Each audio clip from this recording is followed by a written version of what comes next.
There are performances, and then there are transformations. Moments when the line between actor and character disappears completely. Today, we look at 13 unforgettable roles that could only have been played by one person, because apparently, they were born for it. Number 13. Tom Hiddleston as Loki. When 4 hit feeders back in 2011, no one expected the villain to steal the spotlight. Let's be honest, compared to Tom, Chris Hemsworth was the name everyone knew back then. So when audiences walked out talking about Loki, not Thor, it set the tone for what would become one of Marvel's most iconic characters. Absolutely not. This is fine Asgardian leather. Hiddleston wasn't a superstar. He was a classically trained theater actor, more comfortable under stage lights than studio ones. Here's a fun twist. Tom actually auditioned to play Thor. He showed up jacked, swinging a fake hammer, blonde wig, and all. But director Kenneth Branagh, himself a Shakespeare veteran, saw something different. A glint of wit, a trace of sadness, and a sharp intelligence that didn't scream Thunder God, but whispered trickster. So instead of the hero's hammer, Hiddleston was handed the villain's crown. And that's where the magic happened. Hiddleston didn't treat Loki like a comic book bad guy. He played him like a fallen prince, desperate for approval, broken by comparison, yet too proud to ever show it. Fans online later pointed out the irony. Tom auditioned to be Thor, but was cast as Loki, a character who spent his life wanting to be his brother. It wasn't rejection, it was poetic destiny. That tiny real-life parallel gave his performance a rawness, like he understood Loki's pain on a personal level. Don't get me wrong, Tom and Chris are the best of friends. Some casts, like Natalie Portman, describing them as close to brothers even on set. Every smirk hid a wound. Every sarcastic line carried weight. He studied Norse mythology, rehearsed with the intensity of Hamlet, and crafted Loki's every move with purpose. Even his voice, smooth, deliberate, almost musical, was a weapon of its own. Over a decade later, through the Avengers, Ragnarok, and his own Disney Plus series, Hiddleston turned Loki into something mythic. He became the first villain in the MCU with a true cult following, adored, quoted, and empathized with. He wasn't just Marvel's god of mischief, he was the man who made us love the villain. Do not sell marijuana to my husband. Okay. Up next on the table is a character who wasn't even meant to survive the first season, but ended up becoming the heartbeat of an entire series. At number 12, Aaron Paul as Jesse Pinkman in Breaking Bad.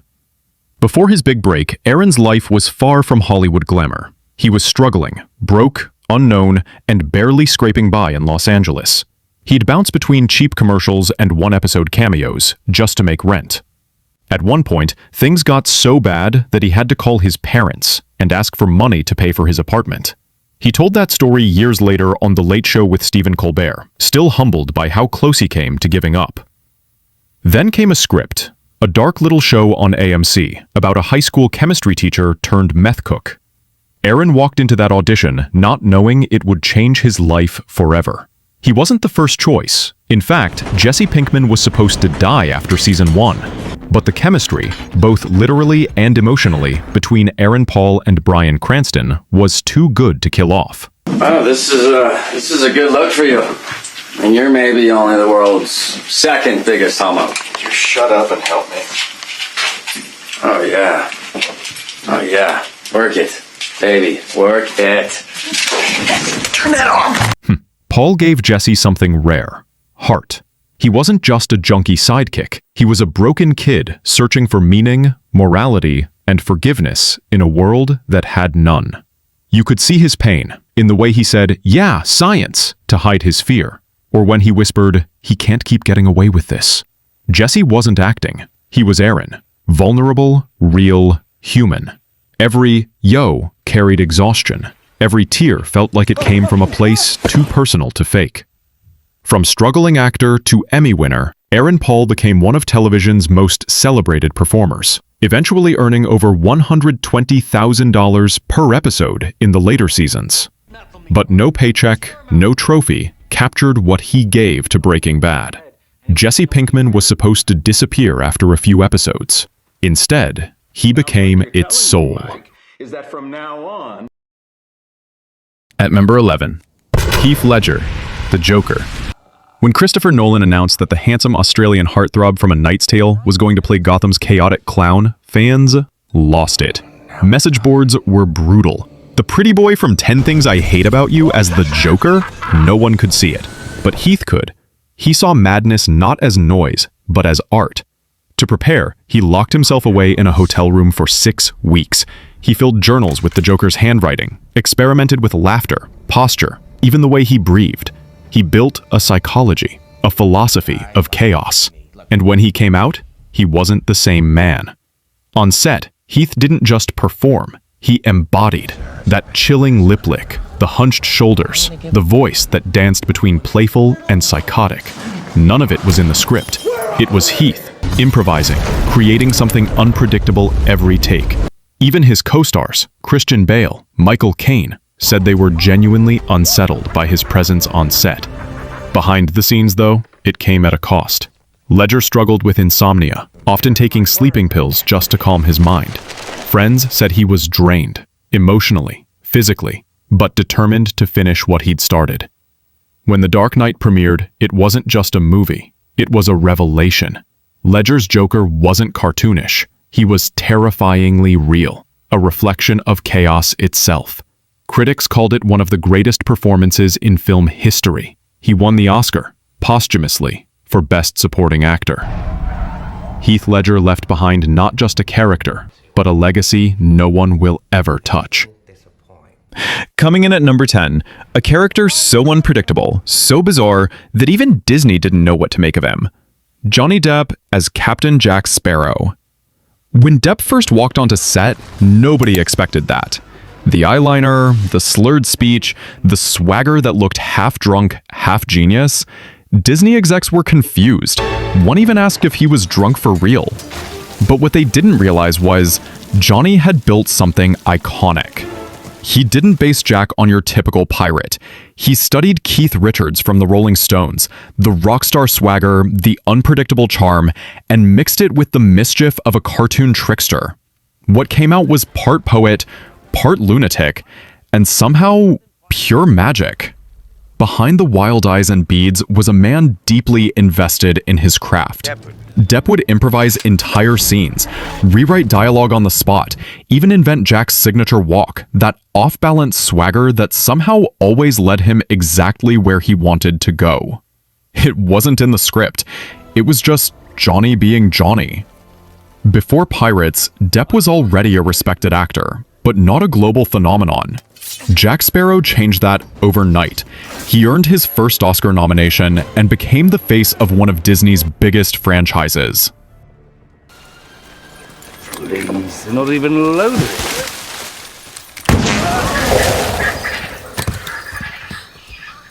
Again. He turned what could have been a one-dimensional character into a living, breathing legend that still gets talked about till date. Over time, Depp became Jack Sparrow, so much that it was hard to tell where one ended and the other began, making him truly born for this role. At number 9, Charlize Theron. It's 2015. Movies are evolving. CGI is sharper, explosions are bigger, and audiences have seen everything. Or so they thought. Then, out of nowhere comes another installment from a decades-old franchise. People expected chaos, noise, maybe even nostalgia. But what they got was Charlize Theron. In Mad Max Fury Road, Theron didn't just steal the spotlight. She almost hijacked the entire movie from Tom. With a shaved head, a black streak across her face, and an imposing glare, she transformed into Imperator Furiosa, a name that would echo through cinema for years. She wasn't just another character in a dusty action flick. She was the engine that drove the story. And what's wild is, she wasn't even supposed to be the main focus. The title said Mad Max, but when the smoke cleared, most of us fans were talking about Furiosa. Charlize trained in extreme desert conditions, mastered stunt choreography, and performed many of her own sequences. When George Miller asked her to shave her head, she didn't blink. She sat down, said, "Let's do it," and watched her hair fall, piece by piece, until all that was left was Furiosa. She later said that moment felt like a transformation, like shedding her skin. But the set wasn't easy. The desert was brutal, the shoot ran long, and tension with co-star Tom Hardy made headlines. Yet that same tension, that real clash of energy, made their performances electric. It felt raw, dangerous, alive. When the movie hit theaters, the world didn't just see another action hero. They saw a revolution. A one-armed warrior fighting for survival, for justice, for freedom. And she didn't need saving. She was the savior. Critics hailed her as the heart of Fury Road. Fans crowned her a symbol of strength and defiance. The movie went on to receive 245 awards and 234 nominations, most notably winning 6 Academy Awards from 10 nominations. Your brand is hope, baseball, America, sunshine. You don't do vengeance. Since the beginning of comic books and superhero movies, we've been taught one simple idea. Heroes are selfless. They fight for others. They save the day. They give us hope. At least, that's how it's supposed to be. But then came The Boys, a series from Amazon Prime that looked at superheroes and asked, what if they weren't noble? What if they were greedy, egotistical, unstable? What if the most powerful man in the world was also the most dangerous? At number 8, Antony Starr as Homelander. Hill. What is that? Homelander. That's Homelander? Homelander's here? Oh shit. Oh shit. The golden boy of Vought International, the poster child for patriotism, and the living nightmare behind the smile. Starr wasn't a household name before The Boys. He was a New Zealand actor, best known for smaller shows like Banshee. He'd spent years grinding in TV, flying under the radar, until this role changed everything. The casting team reportedly said they were looking for someone who could smile like Superman but make you uneasy. And when Starr auditioned, that was it. They'd found the perfect balance between charm and chaos. Here's something many people don't know. Starr actually based parts of Homelander's behavior on real-world narcissists and dictators. He even studied their body language, how they hold eye contact just a little too long, how they smile when they're angry, and how they control a room without saying a word. That's why Homelander feels so real. He's human darkness in its purest, most terrifying form. On screen, Starr can switch in a heartbeat, from boyish grin to psychotic rage. And what's genius is that he doesn't overdo it. It's subtle. The twitch of his eye, the tightness of his jaw, that small head tilt before someone dies. Even off-camera, cast members have admitted he can stay in that energy between takes. And it's paying off. Antony Starr went from underrated TV actor to one of the most talked about performers of the decade, winning multiple awards, and fans, ironically, love the villain. Because he showed us something terrifyingly true. If superheroes were real, they'd probably look a lot more like Homelander than Superman. At number 7, Jack Gleeson as Joffrey Baratheon, the boy king who made us hate royalty and love every second of it. From the moment Joffrey appeared on screen, he commanded attention. Young, arrogant, cruel, and utterly entitled. He played the role so well that he became very easy to hate throughout the series. And Gleeson? He made every moment unforgettable. Jack was just 17 when he started filming. A teenager surrounded by seasoned actors. Yet he held his own. Terrifying in his arrogance, yet oddly believable as a boy trying to play a king. Every smirk, every laugh at someone else's pain, every impulsive act of cruelty was pitch perfect. My mother tells me a king should never strike his lady. Sumerian. Behind the scenes, Gleeson was reportedly kind, thoughtful, and far from the sadistic boy on screen. He would even apologize to his co-stars after filming intense scenes. That contrast, the sweet, polite teenager and the monstrous character persona, made his performance even more extraordinary.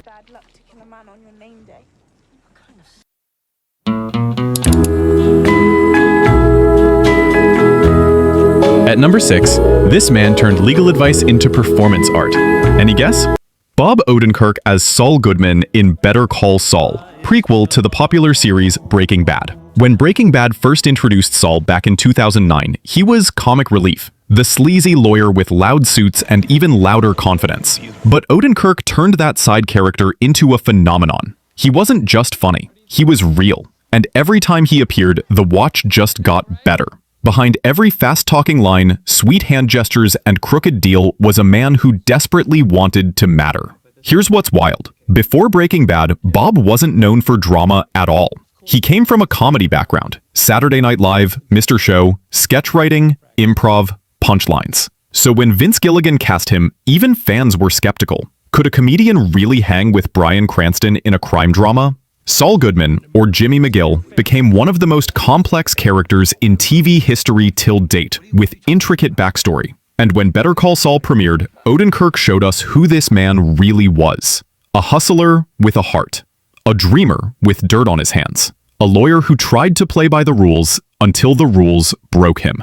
Off-screen, Bob's journey mirrored Saul's grind in some ways. He spent decades in Hollywood before his big break. Writing, performing, waiting for something to click. And when it did, he didn't waste a second of it. In 2021, on the set of Better Call Saul, during filming, Odenkirk suffered a heart attack on set, and still came back months later to finish the show. That's not just dedication. That's a man living inside his character's drive. Stubborn, relentless, unstoppable.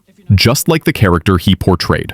Over the years, critics have called his performance career-defining. He's been nominated for multiple Emmys, and rightfully so, because Saul Goodman became more than comic relief. He became tragedy wrapped in charisma. Bob Odenkirk didn't just play Saul Goodman.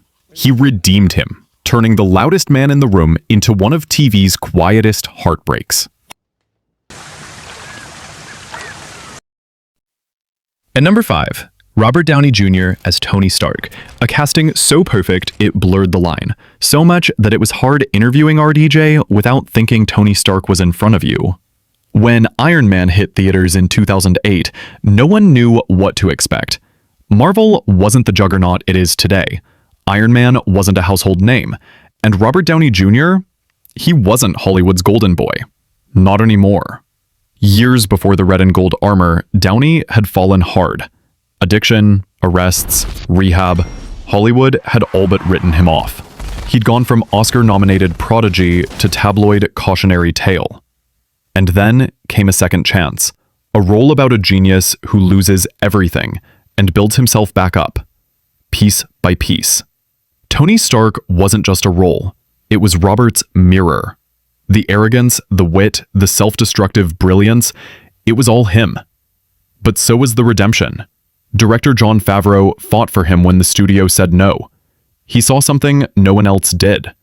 The spark, the authenticity, the real-life pain that could make Tony Stark human. And when Downey put on that suit, Marvel Studios didn't just launch a movie. They launched a cinematic universe, a stage that set up the world of superheroes. Every quip, every smirk, every emotional pause was Downey playing himself through Stark, the flawed genius who finally found purpose. He improvised most of his lines, shaped Tony's humor, and set the tone for the entire MCU. Off-screen, he became the heart of the Marvel family. His co-stars described him as the moral compass of the set, the one who kept everyone grounded, creative, and inspired. And when Endgame arrived, his final line, "I am Iron Man," didn't just close a chapter. It closed a full circle. The broken man had become the hero, not just in fiction, but in life.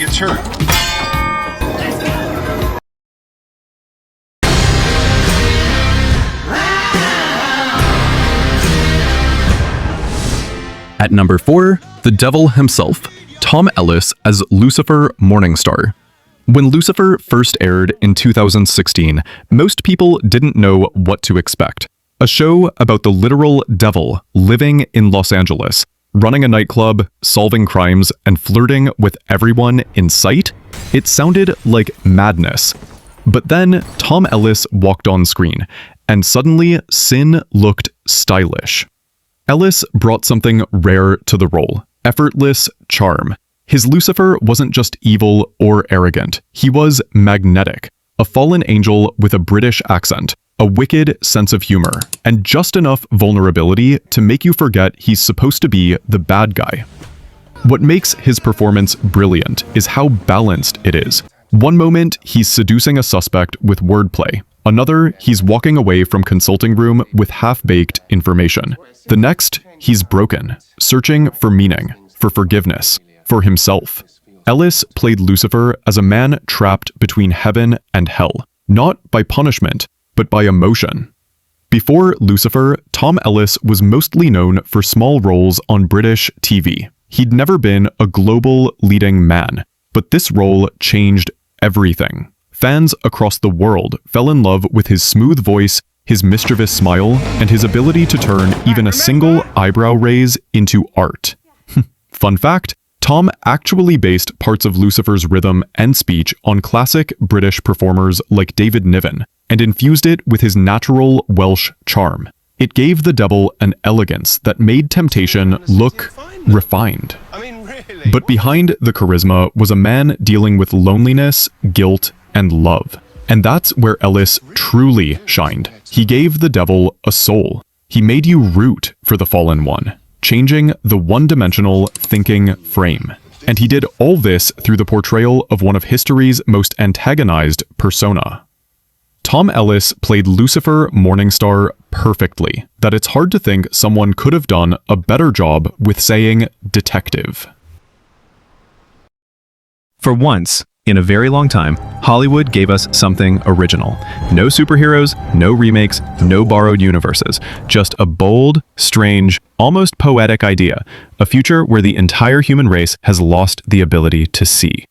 At number 3, Jason Momoa as Baba Voss, See. A blind warrior, a father, and a leader in a world that had forgotten what vision meant. See wasn't just another sci-fi show.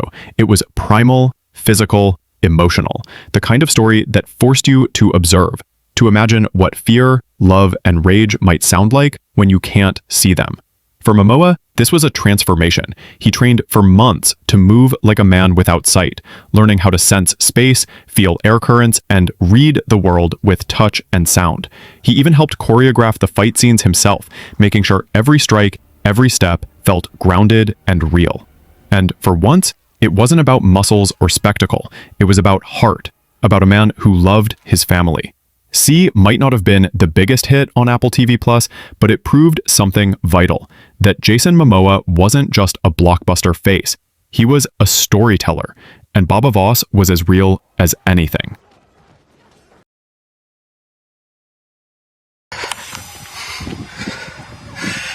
Skylar, you are the love of my life. I hope you know that. Walter Jr., you're my big man. Not every villain starts with a gun. Some start with a diagnosis and a reason to survive. In 2008, a quiet, overqualified chemistry teacher from Albuquerque walked into TV history and has never been forgotten since. At number 2, Bryan Cranston as Walter White, the goofy dad from Malcolm in the Middle, a sitcom that aired in the early 2000s. A man dying of cancer who decided to cook meth to save his family from financial crisis. But what started as survival became obsession. Cranston transformed the character and bonded to it. He shaved his head. He changed his walk. his breathing, even the way he blinked. Every season, his voice deliberately sank lower, colder and colder, until that timid Mr. White became Heisenberg. AMC didn't even want him at first. He was a comedy guy. Vince Gilligan had to fight for him because he saw something no one else did. A man who could be both pitiful and terrifying. Walter White didn't just descend into darkness. He rationalized it. I did it for my family became I did it for me. And the scariest part, we understood him. To some point, until he really broke bad. Bryan Cranston took a dying man and made him immortal. That's not just great acting, that's alchemy. Where's the rest? The money, Skylar. Where is the rest? Skylar, where is the money? Every role before this one showed us brilliance, transformation, mastery. But number one, this isn't about fame or flash.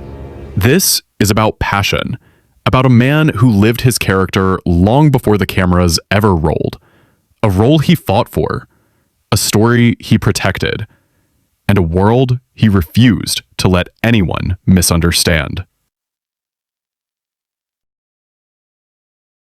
At number 1, Henry Cavill as Geralt of Rivia. Dialogues on set to make sure they stayed true to the books.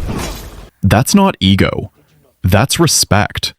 Respect for the story, respect for the fans, respect for the character.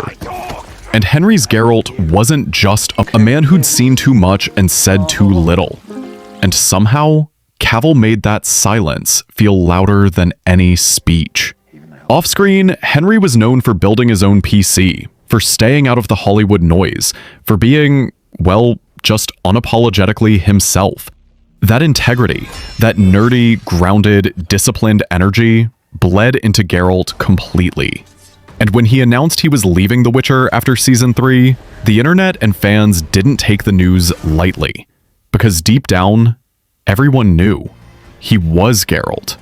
And for millions of fans around the world, he'll always be the White Wolf. And that, ladies and gentlemen, wraps up today's episode of Ocurus Top 13 Countdown. Thanks for watching, legends. If you felt the magic, like, subscribe, and drop your favorite moment in the comments. More countdowns, more characters, and unbelievable stories are on the way. Until next time, keep your eyes open, stay curious, and thank you.